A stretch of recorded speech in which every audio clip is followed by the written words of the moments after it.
இறந்து தன் உடலை விட்டு வெளியே வந்த ஆன்மா யமனிடம் தன்னுடைய கேள்விகளை கேட்டது. யமனே, என்னை ஏன் அழைத்து வந்தீர்கள்? அதற்கு யமன், மானிடா, பூமியில உனக்கான நேரம் முடிஞ்சதுன்னு சொல்றாரு. உடனே அந்த ஆன்மா, யமனே, நான் ஆசை ஆசையாய் சேர்த்த செல்வங்கள் பூமியில் உண்டு. அவை எனக்கு சொந்தமானவை.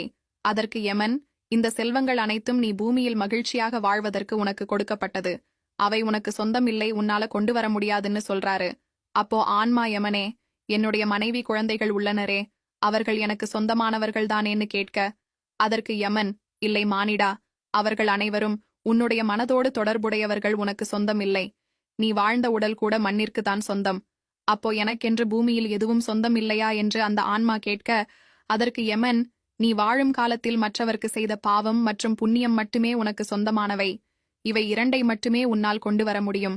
மேலும் பாவத்தின் அளவு ஒரு சொம்பில் இருக்கும் தண்ணீரின் அளவை விட ஒரு சொட்டு அதிகமாக இருந்தாலும் அதற்கான தண்டனை அனுபவித்தே ஆக வேண்டும். இதற்கு யாரும் விதிவிலக்கல்ல.